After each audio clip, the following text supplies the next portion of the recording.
കൂടുതൽ വാർത്തകളും വീഡിയോകളും കാണാൻ ഈ ചാനൽ സബ്സ്ക്രൈബ് ചെയ്യുക. കൂടെ ബെൽ ബട്ടൺ അമർത്തുക. Please subscribe our channel. നമസ്കാരം. എല്ലാ മാന്യ പ്രേക്ഷകർക്കും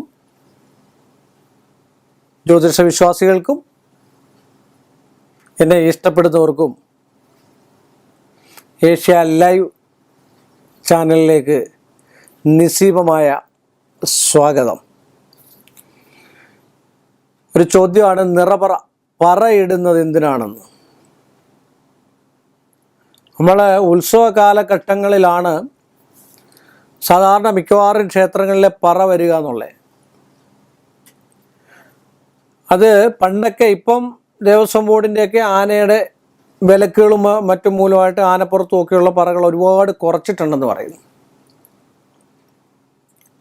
പറയിടുക എന്ന് പറഞ്ഞാൽ, ഉത്സവം എന്ന് പറഞ്ഞു കഴിഞ്ഞാൽ ഒരു ക്ഷേത്രത്തിലെ ഉത്സവം വർഷത്തിലൊരിക്കലാണ് നടക്കുക. ദേവന് ഒരു ദിവസം എന്ന് പറഞ്ഞാൽ മനുഷ്യർക്കുള്ള 365 ദിവസമാണ്, ഒരു വർഷമാണ്. ആ വർഷത്തിലൊരിക്കൽ മേൽശാന്തി ചെയ്തിരിക്കുന്ന, ഈ ദേവന്റെ വിഷയമാണ്, മേൽശാന്തി ചെയ്തിരിക്കുന്നതായിട്ടുള്ള കുറവുകൾ നികത്താനാണ് അവിടെ ഉത്സവം എന്ന് പറയുന്ന കാര്യം നടത്തിപ്പോകുന്നത്. ആ ഉത്സവ സംബന്ധമായിട്ടുള്ള വിഷയമാണ് പറ എന്ന് പറയുന്നത്. ആ പറ എന്ന് പറഞ്ഞു കഴിഞ്ഞാൽ, നമ്മൾ ഉത്സവ സമയത്ത് ആനപ്പുറത്തോ അല്ല ജീവിതയിലോ അർച്ചനാബിംബം എന്ന് പറഞ്ഞു കഴിഞ്ഞാൽ, ഒരു ശില നമ്മളവിടെ പ്രതിഷ്ഠിച്ചിട്ടുണ്ടെങ്കിൽ, ശിലാവിഗ്രഹം പ്രതിഷ്ഠിച്ചിട്ടുണ്ടെങ്കിൽ അഷ്ടബന്ധമൊക്കെ ഉറപ്പിച്ച് ആണ് പ്രതിഷ്ഠിച്ചിരിക്കുന്നത്. അത് നമ്മൾ എടുത്ത് പുറത്ത് കൊണ്ടുപോകാനൊന്നും പറ്റില്ല. അതിനാണ് ദേവന് അല്ല ദേവിക്ക് തത്തുല്യമായിട്ടുള്ള ബിംബത്തിലേക്ക് ആ ദേവചൈതന്യത്തെ ആവാഹിച്ച് ആനയുടെ മുകളിലോ അല്ലെങ്കിൽ ജീവിതയിലോ അല്ലെങ്കിൽ ഓരോ ദിക്കിലല്ലാതെയോ ജനങ്ങളെ കാണാൻ, ആ പരിസരത്തുള്ളവരെ കാണാൻ എപ്പോഴും നമ്മൾ അമ്പലത്തിലോട്ടല്ലേ പോയിക്കൊണ്ടിരിക്കുക. ഇത് ഭഗവതി അല്ലെ ഭഗവാൻ എഴുന്നള്ളുക എന്നാണ് പറയുന്നത് അല്ലേ.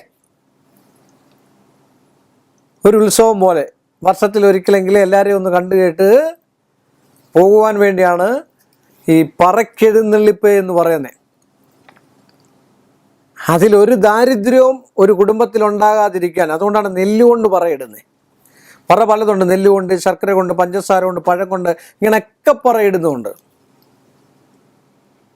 ആ ഒരു വർഷത്തേക്ക് അന്നത്തിനൊരു മുട്ടും ഉണ്ടാകാതിരിക്കാൻ സമ്പൽ സമൃദ്ധി ഉണ്ട്. നെല്ലെന്ന് പറയുന്നത് അത്യപൂർവമായിട്ടുള്ള വസ്തുവാണ്. ഇന്നില്ല, കൃഷിയില്ല. അപ്പം ആ നെൽപ്പറ എന്ന് പറഞ്ഞാൽ മഹനീയമായ സംഭവം. ആ അമ്മയെ എല്ലാ ഇതിലും കൂടെ താളമേളത്തോടുകൂടി ഐശ്വര്യത്തോടും ചൈതന്യവത്തായും കൊണ്ട് നമ്മുടെ വീടിന് മുമ്പിൽ നമ്മൾ ആനയിക്കുകയാണ്. നമ്മൾ അമ്മയെ വരവേൽക്കുക, അല്ലെ ദേവനെ വരവേൽക്കുക. ഏറ്റിട്ട് നമ്മളെ കണ്ട് നമുക്ക് അനുഗ്രഹം ചൊരിയാനായിട്ട് അന്നേരമാണ് അമ്മയുടെ മുമ്പിൽ അല്ലെങ്കിൽ ഭഗവാന്റെ മുമ്പിൽ നമ്മൾ പറ എന്ന് പറയുന്ന സങ്കല്പത്തോടു കൂടി നെല്ലുകൊണ്ട് 3 പിടി വാരി അങ്ങോട്ട് ഇടുന്നത്.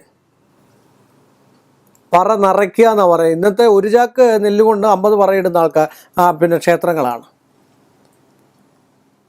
ഓരോ വീട്ടിലും അവരവരുടെ പറയിടണമെന്ന്, എന്നാൽ അതിൻ്റെ കാശും മേടിക്കുന്നുണ്ടേ. അത് തന്നെയല്ലേ, ഇന്ന് ക്ഷേത്രം അടച്ചിട്ടതിന് ശേഷം, പറയ്ക്കിറങ്ങിയതിന് ശേഷം ക്ഷേത്രത്തിൽ പൂജ നടത്തുന്ന എത്രയോ അമ്പലങ്ങളുണ്ട്. ദേവൻ അവിടെ ഇല്ലാതെ എന്താണ് പൂജിക്കുക? ദേവനെ ഏതായാലും ആവാഹിച്ച പറക്കെഴുന്നള്ളിക്കാൻ പറ്റുള്ളൂ അല്ലേ. അമ്പല തിരുമുറ്റത്ത് വെച്ചിട്ട് നമ്മൾ പറയിടണം. നിങ്ങളൊന്ന് ആലോചിച്ച് നോക്കിയേ. ദേവനെ അവിടുന്ന് അർച്ചനാബിംബത്തിലേക്ക് അതിൻ്റെ ചൈതന്യത്തെ ആവാഹിച്ച് ജനങ്ങളെ ചുറ്റി സഞ്ചരിച്ച് ഭഗവാന് കാണാനായിട്ട്, അവിടുത്തെ ഐശ്വര്യ സമ്പൽ സമൃദ്ധി എന്തൊക്കെയാണെന്ന് അന്വേഷിക്കാനായിട്ട് വരുന്നതായിട്ടുള്ള ഒരവസ്ഥയാണ് പറയിടുക എന്ന് പറയുന്നത്. അത് എല്ലാ കാര്യങ്ങൾക്കും സർവഥാ ഉള്ള വിഘ്നങ്ങൾക്കും ആ കുടുംബത്തിന് ഐശ്വര്യവും സമ്പൽ സമൃദ്ധിയും ഉണ്ടാകാൻ ഒരു നേരത്തെ അന്നം പോലും മുട്ടാതിരിക്കാൻ വേണ്ടിയാണ് ദേവിയെ അല്ലെങ്കിൽ ദേവനെ നമ്മൾ പരമഭക്തനായിട്ട് സ്വീകരിച്ചാനയിച്ച് നമ്മുടെ വീട്ടിലേക്ക് ആ ചൈതന്യം ആ ഒരു വർഷം കുടികൊള്ളാൻ വേണ്ടിയാണ് പറ എന്ന് പറയുന്ന സങ്കല്പത്തിൽ നമ്മൾ പറയിടുന്നത്. പറയിട്ട് കഴിഞ്ഞാൽ ആ ഒരു വർഷം ദാരിദ്ര്യം ഉണ്ടാകത്തില്ലെന്നാണ് പറയുക. ഇന്നൊക്കെ നമ്മൾ അമ്പലത്തിൽ പോയാണ് പറയിടുന്നത്. കാര്യം ദേവൻ വരിക. അതേ സമയത്ത് അവിടെ അർച്ചന നടത്തുന്ന എത്രയോ അമ്പലങ്ങളുണ്ടെന്നറിയാം. ദേവൻ വെളിയിൽ ഇറങ്ങിപ്പോയിട്ട് ആർക്ക് അർച്ചന നടത്തുക? ജീവനുള്ള സാധനത്തിന് അർച്ചന നടത്തണ്ടേ?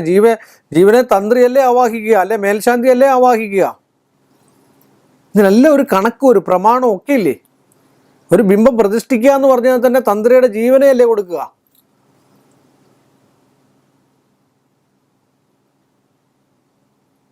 ഞാൻ നിങ്ങളുടെ നാട്ടിൽ വന്നു, അല്ല നിങ്ങളുടെ വീട്ടിൽ വന്നിട്ട് എനിക്ക് എൻ്റെ വീട്ടിൽ ഇലയിട്ട് സദ്യ തന്നു കഴിഞ്ഞാൽ എങ്ങനെ ഇരിക്കും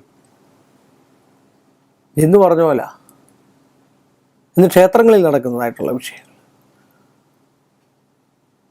അത് സാമ്പത്തികത്തിനും മറ്റു കാര്യത്തിനും വേണ്ടിയായിരിക്കാം, അതെനിക്കറിയില്ല. പക്ഷെ അതൊക്കെ ഒരു തെറ്റായ നടപടിയാണ്. അത് ചില ഇപ്പം ജ്യോതിഷം എന്ന് പറയുന്നത് രാഷ്ട്രീയവും മറ്റു കാര്യങ്ങളും ഒക്കെ ആയതുകൊണ്ട് പഴയ കാലത്ത് ഒരുപാട് കാര്യങ്ങൾ നമ്മളിത് പറയുമ്പോഴാണ് കുറ്റം പറയാന്ന് പറയുന്നത്. ഒരുപാട് കാര്യങ്ങൾ വേണ്ടാന്ന് വെച്ചിട്ടാണ് ക്ഷേത്രത്തിൽ പോലും ചില ആചാരങ്ങളും കാര്യങ്ങളും ഒക്കെ നടത്തി ചില ആൾക്കാരുടെ പിടിയിൽ ഒതുങ്ങി നിൽക്കത്തക്ക രീതിയിൽ പൊയ്ക്കോട്ടെ എന്ന് വിചാരിച്ചിട്ട് അവർ ചെയ്തു കൂട്ടുന്ന നാട്ടിലുള്ള. പക്ഷേ അവരുടെയൊക്കെ കുടുംബം നോക്കിയാൽ പരിപാലിച്ചു പോകുന്ന കമ്മിറ്റിക്കാരുടെ നന്മയുള്ള ഒരൊറ്റ കുടുംബം കാണത്തില്ല, സംശയമില്ലാത്ത കാര്യമാണ്. ഭഗവാൻ അഹിതമായിട്ട് ധനം സമ്പാദിക്കുന്ന ഒരു ഭാഗവും രക്ഷപ്പെട്ട് കണ്ടിട്ടില്ല, ഒരു കുടുംബവും രക്ഷപ്പെട്ട് കണ്ടിട്ടില്ല എന്നാണ് സൂചന. അത് അറിവുള്ള ആൾക്കാരോടൊക്കെ ചോദിച്ചു മനസ്സിലാക്കിയതിൻ്റെ വ്യക്തമായിട്ടുള്ള കാരണസഹിതമാണ് ഞാൻ ഈ പറയുന്നത്. അതുകൊണ്ട് എല്ലാ ആൾക്കാരും പറയിടണം. ഇപ്പോൾ നമ്മൾ അതിൻ്റെ അനുസരിച്ച് നമ്മൾ മുന്നോട്ട് നീങ്ങുക എന്ന് മാത്രമേ നമുക്ക് ചെയ്യാൻ പറ്റുള്ളൂ. ക്ഷേത്രത്തിൽ ചെന്ന് നമുക്ക് ഭഗവാന് കൊടുക്കാനുള്ള കൊടുക്കുക. ഭഗവാൻ ഒരുപാട് സാമ്പത്തിക മറ്റു കാര്യങ്ങളോ ഒന്നും വേണ്ട. അവിടെ എണ്ണ, തിരി, കർപ്പൂരം, പുഷ്പങ്ങൾ, ഇതൊക്കെയാണ് ഭഗവാന് വേണ്ടിയത്, അല്ലേ? അതൊക്കെ നമ്മൾ കൊടുത്ത് ഭഗവാനെ സന്തോഷിപ്പിച്ചാൽ പറയൊക്കെ ഇട്ട് കഴിഞ്ഞാൽ എന്തുമാത്രം ഐശ്വര്യങ്ങൾ ഉണ്ടാകുമെന്നറിയാമോ? നല്ല മനസ്സോടുകൂടി സൽസന്താനങ്ങൾ ഉണ്ടാകാന്, സൽഗതി ഉണ്ടാകാന്, ഒരു വിദേശയാത്രയ്ക്ക്, നമ്മുടെ കഴിവിനൊത്തുള്ള ആ ജോലി നമുക്ക് കിട്ടാനായിട്ട്. നമ്മളിപ്പോൾ എന്താ പറയുക, SLC പരീക്ഷ തോറ്റിട്ട് എനിക്ക് IPS കാരനാണെന്ന് പറഞ്ഞിട്ട് വഴിപാട് നടത്തിയാൽ നടക്കുന്ന കാര്യമാണ്. അപ്പോൾ നമ്മുടെ കഴിവിനൊത്ത് ഭഗവാനെ എൻ്റെ കഴിവിനൊത്ത് എനിക്കുള്ള ഒരു, അല്ലെങ്കിൽ എൻ്റെ ജീവിതത്തിനൊത്ത ഒരു, ഞാൻ ഇത്രയും പരിശ്രമിക്കുന്നതിനൊത്തുള്ള ഒരു കഴിവും പ്രാപ്തിയും ഒക്കെ എനിക്ക് തരണേ എന്ന് പ്രാർത്ഥിച്ച് എല്ലാ കാര്യങ്ങൾക്കും ചെയ്ത് പറയിട്ട് കഴിഞ്ഞാൽ ഭഗവാനോ അല്ലെ ഭഗവതിയാണേലും വെളിപ്പുറത്തുണ്ടാവും എന്ന് പറഞ്ഞുകൊണ്ട് ഈ ചെറിയ എപ്പിസോഡ് ഞാനിവിടെ അവസാനിപ്പിക്കുന്നു. വീണ്ടും നമ്മൾ തമ്മിൽ കാണുന്നവരെ എല്ലാ മാന്യ പ്രേക്ഷകർക്കും എൻ്റെ നിസ്സീമമായ നന്ദിയും കടപ്പാടും. കൂടുതൽ വാർത്തകളും വീഡിയോകളും കാണാൻ ഈ ചാനൽ സബ്സ്ക്രൈബ് ചെയ്യുക. കൂടെ ബെൽ ബട്ടൺ അമർത്തുക. Please subscribe our channel.